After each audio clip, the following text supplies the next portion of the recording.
Quick tip, February 28th. They are already drawing comb. This is a sugar shim that is obviously empty.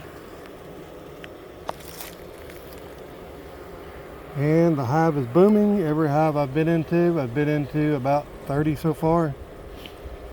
All of them except one is booming. It has at least 3 to 4 solid frames of capped brood. We're going to have the next 10 days. It's going to be nice and warm. Highs in the 60s, 70s. One day's pushing 80. So I would say that you guys need to get out there and get amongst your bees, because if you don't, and if you got sugar shims like me, you're going to have a bunch of comb drawn up in there. And if you don't, they're going to be hanging in a tree somewhere early. Just a quick tip. I want to throw this out there for everybody. You need to get in your bees on these warm days and see what's going on out there. Thanks for watching. Smash that thumb, hit that share, follow me if you can.